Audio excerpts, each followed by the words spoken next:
जिला गाजियाबाद, तहसील मोदी नगर के पतला गांव में।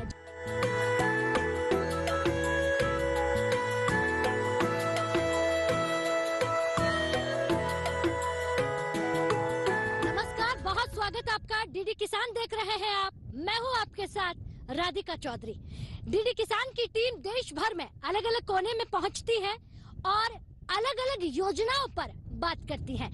आज हम पहुंचे हैं उत्तर प्रदेश, जिला गाजियाबाद, तहसील मोदी नगर के पतला गांव में, जहां बात होगी मत्स्य संपदा योजना पर। और आज चर्चा करेंगे कि इस योजना से हमारे किसान जो है कितना फायदा उठा रहे हैं। तो चलिए चौपाल चर्चा के लिए चौपाल में पहुंचते हैं।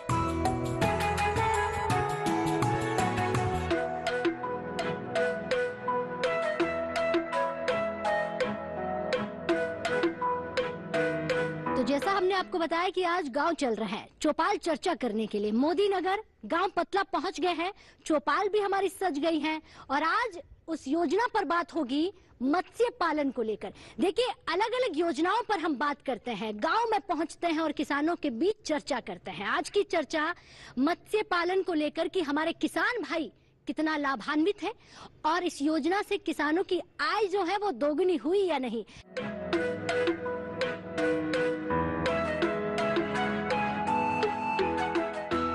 इसको लेकर हमारे एक्सपर्ट, डॉक्टर, वैज्ञानिक और किसान भी हमारे साथ हैं। सबसे पहला जो सवाल होगा वो हमारे यहाँ के एक्सपर्ट से होगा कि मत्स्य पालन योजना का उद्देश्य क्या है और आखिर इससे किसान लाभान्वित होना चाहे तो कैसे हो सकता है।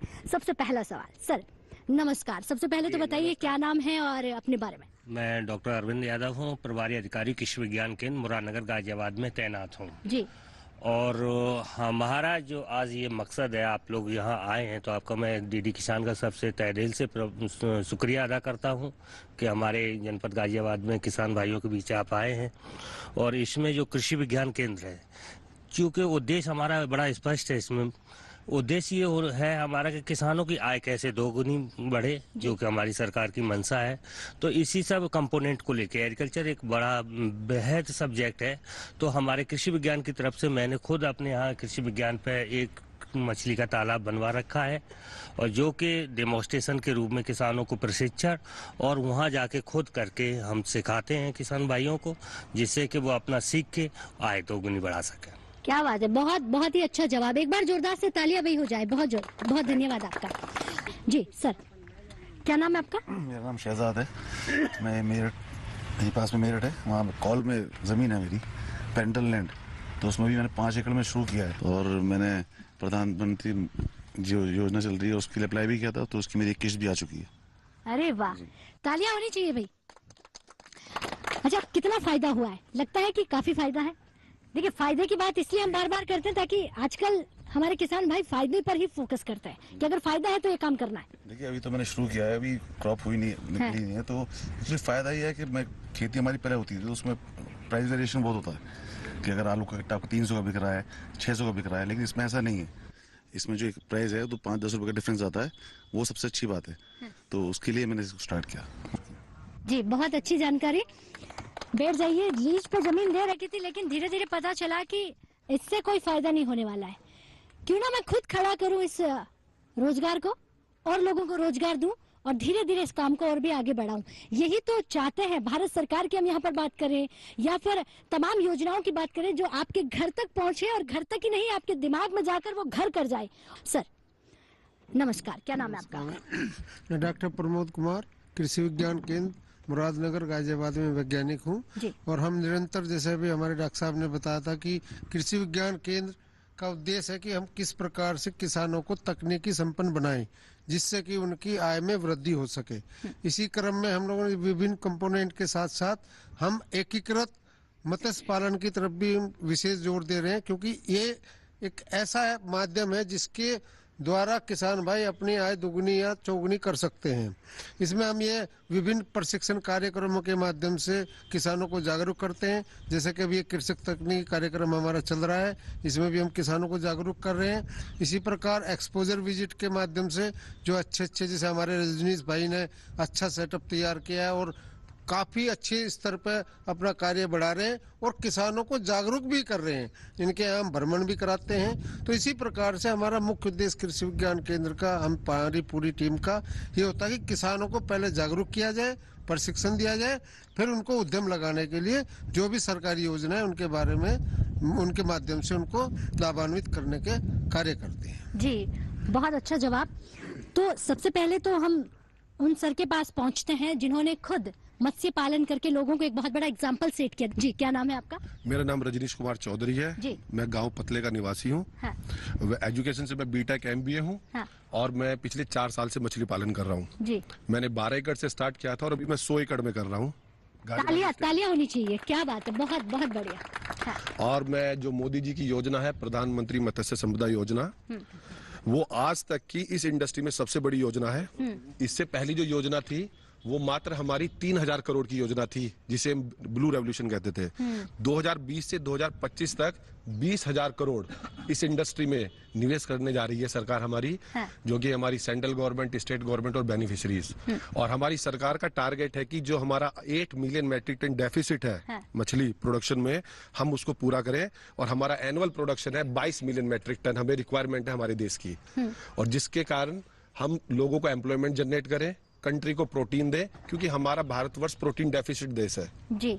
तो इस योजना से बहुत फायदा होने वाला है। बहुत सुंदर। जी, आप बैठ जाइए। बहुत धन्यवाद आपका। सर, क्या नाम है आपका? मेरा नाम डॉक्टर अनंत कुमार है। हाँ। और मैं कृषि विज्ञान केंद्र में वैज्ञानिक हूँ गाजियाबाद में। जी, आनंद जी, एक सवाल महत्वपूर्ण ये हो जाता है कि जब मत्स्य पालन करते हैं तो एक ही तालाब में कितनी वैरायटी की मछलियों को रखा जा सकता है? जी देखिए, हम एक तालाब में 3 तरह की कम से कम मछलियां छोड़ते हैं, जिनका नेचर अलग अलग होता है।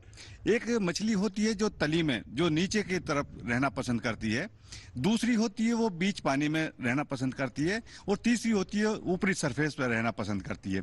तो हमेशा हमारे किसान भाई इस बात का ध्यान रखें कि वो इस, जैसे कतला, रोहू, नैन, ये तीनों की नेचर अलग अलग है। तो इस तरह की हमें अपने तालाब में मछली रखने की जरूरत है जिनकी नेचर बिल्कुल अलग है और वो एक दूसरे से प्रतिस्पर्धा में ना रहे। और भोजन भी जो नीचे चला जाता है या बीच में रहता है, ऊपर रहता है, उसका वो इस्तेमाल बराबर करती रहे। तो हमारे किसान भाइयों को इस तरह का ध्यान रख के जो है अपने तालाब में मछली छोड़नी चाहिए। चलिए, बहुत धन्यवाद आपका। बैठ जाइए।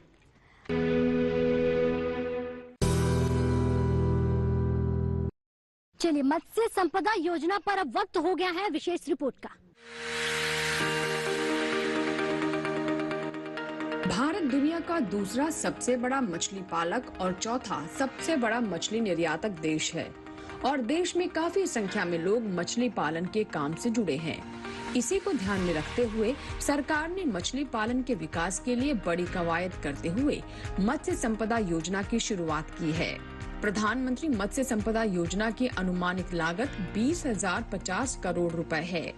इस योजना से मछली पालन के क्षेत्र से जुड़े मछुआरों, मछली किसानों, मछली श्रमिकों, मछली विक्रेताओं और अन्य हितधारकों को फायदा होगा।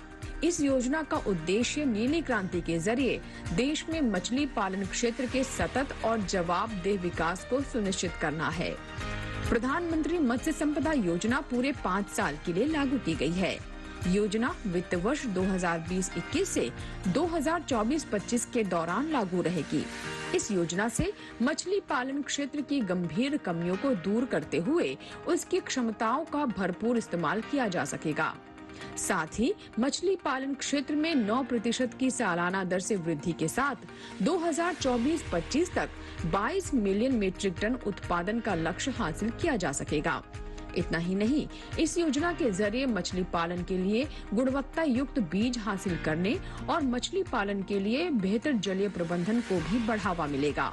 मछली पालन के लिए जरूरी अवसंरचना और मजबूत मूल्य श्रृंखला विकसित की जा सकेगी। इस योजना के जरिए शहरी और ग्रामीण क्षेत्रों में मछली पालन से सीधे या परोक्ष रूप से जुड़े हुए सभी लोगों के लिए रोजगार और आय के बेहतर अवसर उपलब्ध हो सकेंगे।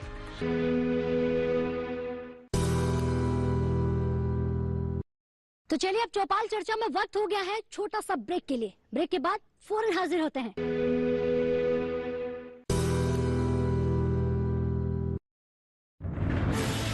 कोरोना वायरस के खतरे से बचते हुए फसल की कटाई, बिक्री, खरीद, नई फसल की जुताई और बुआई सुरक्षित हो सकती है अगर हम लगातार हाथों को साबुन और साफ पानी से नियमित अंतराल पर धोते रहें। नाक, मुंह को मास्क, गमछे या कपड़े से ढक कर रखें। आंख, कान, नाक, मुंह न छुएं। आपस में 2 गज की दूरी बनाए रखें। मास्क और 2 गज की दूरी के मंत्र को अभी हमें छोड़ना नहीं है। फसलों की बुवाई एवं कटाई करते समय आपस में कम से कम 2 गज की दूरी बनाए रखें। फसल की कटाई करने के बाद छोटे छोटे ढेरों में इकट्ठा करें। कृषि के औजारों की समय समय पर सफाई करें। एक दूसरे के साथ औजारों की अदला बदली न करें। श्रमिकों के शौचालयों और हाथ धोने की जगह की ठीक से सफाई जरूरी है। बुआई, कटाई एवं मड़ाई के दौरान इस बात का ध्यान रखें कि इन स्थानों के आसपास कोई थूके नहीं। कंबाइन, हार्वेस्टर, थ्रेशर, जुताई और बुआई की मशीनों को इस्तेमाल से पहले साफ करें। मशीनों के इस्तेमाल से पहले और इस्तेमाल के बाद हाथ साबुन से साफ करें। वाहनों, बोरियों, थैलियों और पैकिंग के दूसरे सामान की साफ सफाई पर भी खास ध्यान दें। खरीद केंद्र पर आने से पहले किसानों एवं श्रमिकों की जांच। खरीद केंद्रों पर भीड़ न लगाएं एवं किसानों को बारी बारी से बुलाएं। गोदामों पर खरीदी हुई फसल को लेने में शीघ्रता करें ताकि किसानों एवं श्रमिकों को रुकना ना पड़े। कोरोना के खतरे से बचाव और अधिक जानकारी के लिए आरोग्य सेतु ऐप डाउनलोड करें। देश में खाद्य सुरक्षा के ये सिपाही भोजन की निरंतर उपलब्धता को सुनिश्चित करते हैं। किसान स्वस्थ रहें तभी हम कोरोना वायरस से जीत पाएंगे, आगे बढ़ पाएंगे। किसान सबल, देश प्रबल।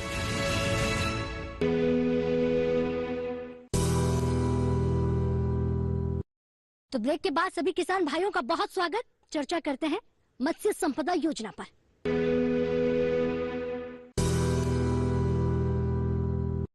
और भी यहाँ पर वैज्ञानिक हैं, डॉक्टर हैं, उनके अलावा किसानों से सवाल करते हैं कि हमारे किसान भाई जो हैं वो किस तरह से इस पर काम कर रहे हैं। सर, क्या नाम है आपका? जी, मेरा नाम पंकज श्रीवास्तव है, पुलिस विभाग से रिटायर्ड इंस्पेक्टर है। अपना फिश फार्मिंग शुरू की 5 एकड़ में। कितना समय हो गया है? 2 साल हो गए। 2 साल हो जी, गया। पूरा। जी।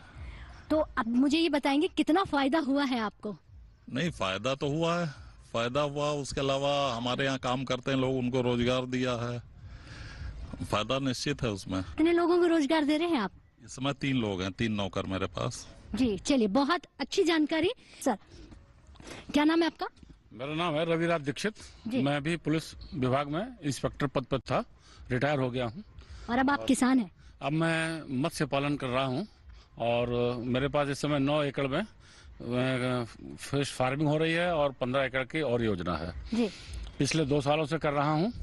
कौन कौन सी वैरायटी की मछली आप रखते हैं? हमने इस समय जो मछली रखी है, एक तो रोहू है, कतला है और नैन या मुराकी जिसको बोलते हैं, और इसके साथ साथ हमने 2 मछलियां और भी डाली हैं, कॉमन कार्प और ग्रास कार्प। इनको डाली है जिससे कि ये सब एक साथ हमारे एक ही तालाब में ये ग्रोथ करती है और इनको फीड देते हैं और इनकी अच्छी होती है। पानी समय समय में बदलते रहते हैं, तो इससे बहुत फायदा होता है और सबको फायदा होगा इसमें। चलिए, बहुत धन्यवाद। क्या नाम है आपका? मेरा नाम संजीव गांधी है। कितनी मछलियाँ? देखिए, हमने 75,000 से शुरू करी थी और ऑलमोस्ट 60,000 के आसपास हमारे पास है। और हम एक ही तरीके की फिश से, मतलब हमारा फोकस सिर्फ सिंगल है, फंगास की तरफ ही है। ठीक है, उसी को हम कर रहे हैं और आने वाले फ्यूचर में मेरी प्लानिंग यही है कि उसी में ही मेरे को एक्सपेंशन करनी है। चलिए। हाँ जी, क्या नाम है आपका? मेरा नाम सूरज भान है और मैं यहाँ कृषि विज्ञान केंद्र में कृषि वैज्ञानिक हूँ।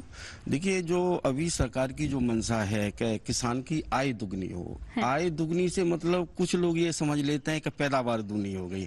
पैदावार नहीं, इसी के साथ में, कृषि के साथ में जैसे उन्नतशील वेराइटियाँ हैं, गन्ना है, गेहूँ है, धान है, चना है, मटर है, इनकी उन्नतशील वेराइटियाँ हैं, इनकी पैदावार बहुत अच्छी ले रहे हैं। जहाँ पे तकनीकी ज्ञान कम है या कहीं गैप है, उसे हम लोग पूरा कर रहे हैं, उसकी पैदावार बढ़ा रहे हैं। पैदावार बढ़ाने के साथ साथ आजकल क्वालिटी बेस जो पैदावार आए, जिसके ज्यादा मार्केट में दाम मिले, उससे की बात होती है, उसी से आय बढ़ेगी।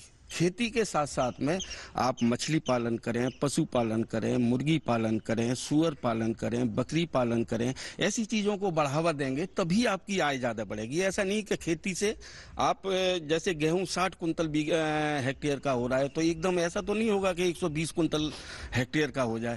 तो पैदावार तो बढ़ेगी पर क्वालिटी बेस बढ़े, जिससे हमें ज़्यादा से ज़्यादा मुनाफा हो, मार्केट में जाए तो उसके दाम ज़्यादा मिले। इसके साथ साथ खेती के साथ साथ हमें अन्य उद्योग भी अपनाने होंगे, जैसे मछली पालन हो ही गया है, पशु पालन है। तो ये ऐसी चीज़ें अगर हम करेंगे तो किसानों की निश्चित है कि आय जो दोगुनी का सरकार का टारगेट है या हम लोगों का जो टारगेट हम लोगों को दिया है, निश्चित है कि हम दोगुनी नहीं और ज़्यादा आय बढ़ा सकते हैं। पैदावार भी बढ़ाएंगे और आय भी बढ़ाएंगे। क्या बात है, बहुत ही अच्छी जानकारी। अब दोगुनी नहीं, अब चौगुनी का सपना लेकर चलते हैं। ये दोगुनी तो बहुत पीछे रह गया है। सरकार से, भारत सरकार की इस योजना से आपने कोई फायदा लिया है? मैंने आपको भी शेयर किया था, मेरा जस्ट रिसेंटली एक प्रोजेक्ट अप्रूव हुआ है NFDB से, तो मेरे को बहुत जल्दी उस योजना का लाभ मिलेगा जी। अच्छा, कितने एकड़ में मत्स्य पालन हो सकता है? कि कम से कम इतनी जमीन तो आपके पास होनी चाहिए, इतना बड़ा तालाब तो होना चाहिए। मैम ये आपको डिसाइड करना पड़ेगा। अगर आप एज ए किसान कर रहे हैं तो आप 1 एकड़ से भी स्टार्ट कर सकते हैं, बट आप as a entrepreneur, as a businessman कर रहे हैं तो मिनिमम 5 एकड़ से आपको करना चाहिए, तभी आप कुछ अमाउंट अच्छा कमा पाएंगे। क्योंकि 1 एकड़ में जो किसान है वो अपना काम सारा स्वयं करेगा, बट एक उद्यमी हमेशा वो सर्वेंट नौकर रखेगा, एम्प्लॉयमेंट जनरेट करेगा, इसलिए वो उद्यमी है। तो उसके लिए मिनिमम 5 एकड़ मिनिमम करना चाहिए। तो मैंने जब स्टार्ट किया, मैंने 12 एकड़ से स्टार्ट किया था। तो ये मेरा टारगेट था कि 12 एकड़ से, और मेरा विजन है कि मैं 365 एकड़ में फार्मिंग करूं और 1000 टन एक साल में मछली सेल करूं। जी, बहुत बहुत बढ़िया। अभी 100 तक तो पहुंच गए हैं आप, और उम्मीद करते हैं धीरे धीरे जितना बड़ा सपना है वहां तक भी आप पहुंचे। और भी यहाँ पर कुछ लोग हैं जी। मैं मुकेश हूँ, पर मुझे से जानकारी लेने आया था कि मशरूम को और फिश डिश को दोनों को कैसे क्लब करके बिजनेस किया जाए। जी जी। तो अभी मैं जानकारी लेने आया हूँ और सीख रहा हूँ, देखता हूँ आगे क्या होता है। कितने दिन हो गए? मेरे को, मैं वैसे पढ़ता हुआ देख रहा था, लेकिन अभी मेरे को नियर अबाउट 1 महीना हुआ है, जिससे कि मैंने इसके बारे में जाना है और आगे भी इसके ऊपर कुछ काम करना चाहूंगा। जी, चलिए, बहुत धन्यवाद आपका।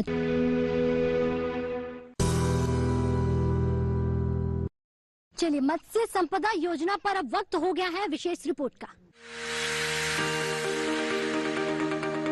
मछली पालन क्षेत्र में निवेश को बढ़ावा देने में मदद मिलेगी, जिससे मछली उत्पादक बाजार में और अधिक प्रतिस्पर्धी बन सकेंगे। इसके अलावा साल 2024 तक मछली पालन से जुड़े किसानों की आय दुगुनी करने में भी मदद मिलेगी। अब बात करते हैं इस योजना का लाभ कौन ले सकते हैं और कैसे। PMMSY योजना के अंतर्गत सरकार 3 लाख रुपए का ऋण देती है। इसमें ये लाभार्थी हो सकते हैं, यानी मछली किसान, मछली श्रमिक और मछली विक्रेता, मत्स्य विकास निगम, स्वयं सहायता समूह, मछली पालन क्षेत्र, मत्स्य सहकारी समितियां, मत्स्य पालन संघ, उद्यमी और निजी फर्म, मछली किसान उत्पादक संगठन। योजना का लाभ लेने के लिए जरूरी दस्तावेज आधार कार्ड, मछली पालन कार्ड, निवास प्रमाण पत्र, संपर्क नंबर, बैंक खाते का विवरण, आवेदक का जाति प्रमाण पत्र। इन दस्तावेजों के साथ प्रधानमंत्री मत्स्य संपदा योजना में ऑनलाइन आवेदन करने के लिए आपको इसकी ऑफिशियल वेबसाइट pmmsy.dof.gov.in पर जाकर आवेदन दिया जा सकता है और योजना का लाभ लिया जा सकता है। इन दस्तावेजों के साथ प्रधानमंत्री मत्स्य संपदा योजना में ऑनलाइन आवेदन किया जा सकता है। इसकी ऑफिशियल वेबसाइट है pmmsy.dof.gov.in। इस वेबसाइट पर जाकर आवेदन दिया जा सकता है और योजना का लाभ लिया जा सकता है।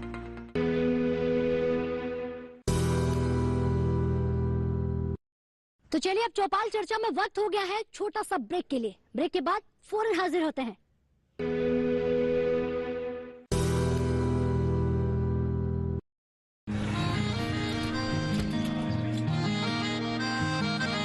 क्या बात है भाई, आजकल तो काफी खुश नजर आ रहे हो। क्यों ना हो, अब मैं ऑर्गेनिक खेती जो कर रहा हूँ, ये पूरा प्राकृतिक है, ऑर्गेनिक है। इसमें हमारे खेत, हमारी फसल और हमारी जेब सब फायदे में होते हैं और इसमें लागत भी कम है।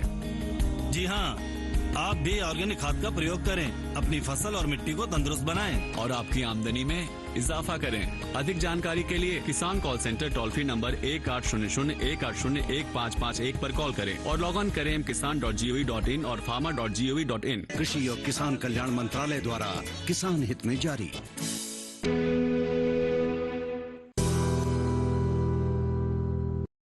तो ब्रेक के बाद सभी किसान भाइयों का बहुत स्वागत। चर्चा करते हैं मत्स्य संपदा योजना पर।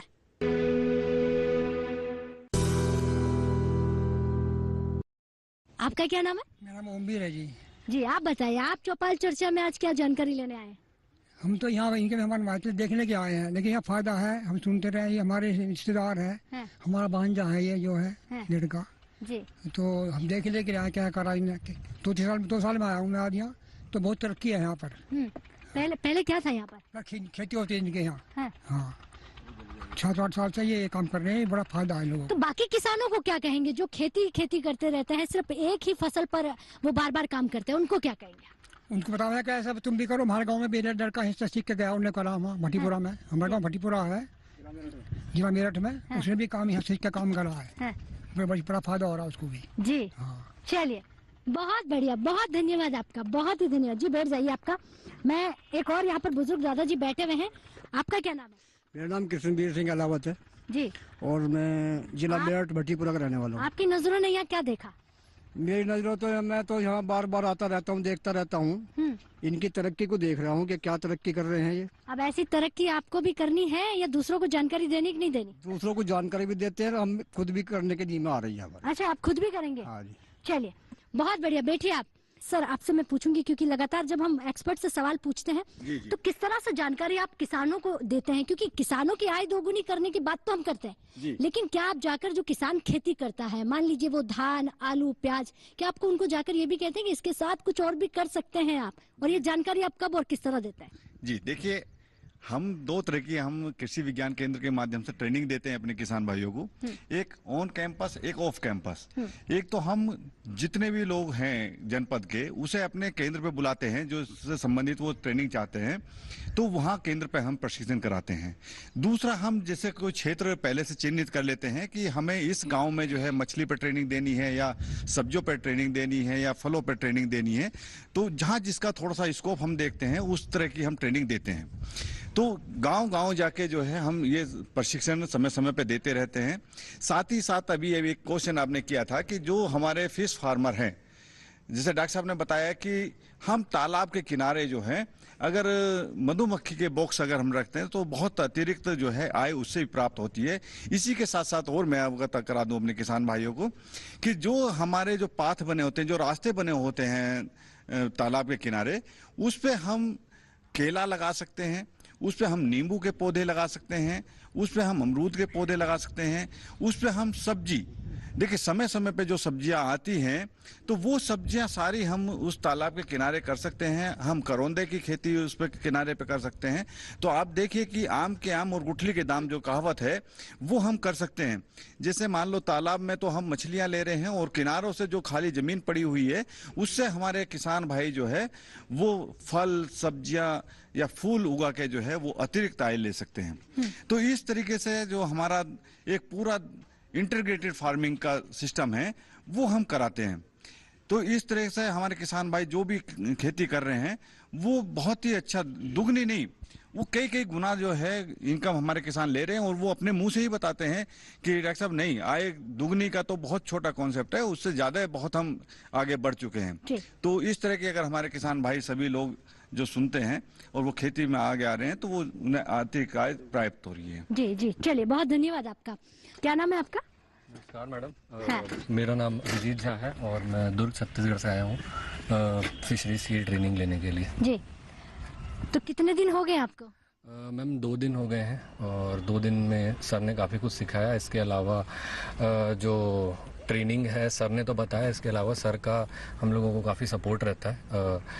जो भी हम लोगों को डाउट आता है जाके सर को हम लोग फ़ोन पे क्लियर कर लेते हैं, तो काफ़ी हेल्पफुल हो जाता है ये। क्या बात है, बहुत धन्यवाद, बहुत ही अच्छी बात। चलिए अब सफल किसान, जागरूक किसान के पास पहुंचते हैं जिन्होंने सबको जागरूक किया हो। जी सर, या मैम, आपसे सवाल रहेगा कि मछली पालन ही क्यों? दूसरा, समस्याएं भी आती हैं, तो क्या क्या समस्याओं का सामना आपको करना पड़ता है? मैडम, मछली पालन इसलिए हमें करना चाहिए, सबसे बेस्ट पार्ट क्या है इसमें, आप अपनी क्रॉप को होल्ड कर सकते हैं। आपने अगर ट्रेडिशनल फार्मिंग करी, चाहे वीट हो, राइस हो, शुगर केन हो, या एग्रीकल्चर अलाइड करी हो, चाहे आपकी पिगरी हो, पोल्ट्री हो, गोट फार्मिंग हो, डेयरी फार्मिंग हो, आप अपने प्रोडक्ट को होल्ड नहीं कर सकते जी। लेकिन आपने कभी भी फिश में ऐसा नहीं सुना होगा कि 2 मछली दे दो, 4 मछली दे दो, हमेशा बायोमास से केजी में बात करते हैं। तो आप यूएस घूम के आओ, पहाड़ों पे घूम के आओ, आप अपनी, अब नवरात्रे आ गए, अब श्राद्ध आ गए, आज मंगलवार आ गया, आपकी कोई बाउंडेशन नहीं है, आप अपनी क्रॉप को अपने अकॉर्डिंग हमारा किसान भाई सेल कर सकता है, जो बेस्ट पार्ट है इस इंडस्ट्री का। मैं इसी के नाते इस इंडस्ट्री में आया, मैंने पूरे एग्रीकल्चर अलाइड के हर वर्टिकल पे काफी गहरा अध्ययन करा, पूरा इंडिया ट्रेवल करा, लेकिन सबसे अच्छी पार्ट क्या लगी, इसमें आप क्रॉप होल्ड कर सकते हैं, ऑपरेशनल कॉस्ट सेंट्रिक बिजनेस है, जीएसटी एग्जेम्प्टेड है, गवर्नमेंट इतना सपोर्ट कर रही है। गवर्नमेंट की 2 योजनाएं हैं, प्रधानमंत्री मत्स्य संपदा योजना और FIDF जी। और बैंक, अगर आप सारे डॉक्यूमेंट्स प्रोवाइड करते हैं तो बैंक लोन भी दे रहा है जी।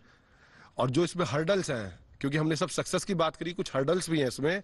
हम जो सबसे बड़ा हर्डल है वो एक एजुकेशन का हर्डल है। तो मैं आपके चैनल के माध्यम से किसान भाई और जो वैज्ञानिक, साइंटिस्ट, गवर्नमेंट ऑफ इंडिया सब देख रहे हैं, उन्हें बताना चाहूंगा कि आपने 20,000 करोड़ का फंड तो रिलीज कर दिया कि मछली विभाग में लगाया जाए अगले 5 साल में और प्रोडक्शन बढ़ाया जाए, कम से कम उसमें से 50-100 करोड़ एजुकेशन पे। हमारे फार्मर्स पढ़े लिखे नहीं है, ना वो पढ़ना चाहते हैं, ये भी सच्चाई है, हमें उन्हें जाके पढ़ाना पड़ेगा, उसमें एक्सपेंस लगेगा। आप फिश फार्मिंग में अगर एग्रीकल्चर से कंपेयर करें तो मिनिमम 4 टाइम्स ज्यादा प्रॉफिट है और 10 टाइम्स कम मेहनत है। तो लोग बात क्यों नहीं करेंगे अगर आपके पास मार्केट प्लेस क्रिएटेड है। दूसरा एक हर्डल जो है सबसे बड़ा इलेक्ट्रिसिटी का है। वो कुछ स्टेट्स में तो सब्सिडी मिल रही है उस पर, जैसे यूपी में मैं फार्मिंग कर रहा हूं तो यहाँ पे एक्वाकल्चर कॉमर्शियल में है, तो हमें वो एग्रीकल्चर, जब ये एग्रीकल्चर एलाइड है और एग्रीकल्चर का इसके दर्जा है, तो बिजली विभाग क्यों नहीं एग्रीकल्चर लाइट में प्रोवाइड करता। ये सबसे बड़ा हर्डल है। हमें इन 2 हर्डल्स पे सबसे इंपॉर्टेंट काम करना चाहिए और किसान भाइयों को जहाँ पे हमारी मंडियां हैं, सेल करते हैं, वहां पे उन्हें मार्केट प्लेस उन्हें खुद मिलना चाहिए। क्योंकि आप ये देखिए कि ये किसान पूरे साल मेहनत करता है और वो अपनी ऑपरेशनल कॉस्ट का 50% मुनाफा कमा पाता है, और एक जो ट्रेडर बैठा है मंडी में, जो उसने 8 महीने में मेहनत करी है, उसने 8 घंटे में कमा लिए। लेकिन अगर 1-2 एकड़ किसान को भी हमें ग्राउंड लेवल पे फायदा पहुंचाना है तो हमें उसे मार्केट प्लेस देना पड़ेगा, उसकी शॉप एलोकेट करानी पड़ेगी, जिससे कि वो अपना माल खुद बेच पाए। तो गवर्नमेंट का कुछ है इनिशिएटिव कि FFPO बनाया जाए, फिश फार्मर प्रोड्यूसर ऑर्गेनाइजेशन, उससे कुछ मदद मिलेगी इस योजना में। चलिए, बहुत बढ़िया, बहुत ही अच्छी जानकारी जी। बैठ जाइए आप। देखिए, मछली पालन की बात तो हम कर रहे थे, लेकिन इसमें समस्याओं का सामना भी करना पड़ता है, उस पर भी हमने बात की। तो अब अगर बात हम चौपाल चर्चा की करें, तो चौपाल चर्चा में आज जो हमें जानकारी मिली कि हमारे किसान जागरूक ही जागरूक हैं, और सिर्फ यहाँ इस गांव की बात नहीं कर रहे, आसपास से दूर दराज से किसान यहाँ पर आ रहे हैं, जानकारी ले रहे हैं और मत्स्य संपदा योजना का फायदा उठाना चाहते हैं। तो इजाजत चाहेंगे, फिर होंगे किसी एक योजना पर बात करेंगे और सीधा आप तक पहुँचाने की कोशिश करेंगे। नमस्कार।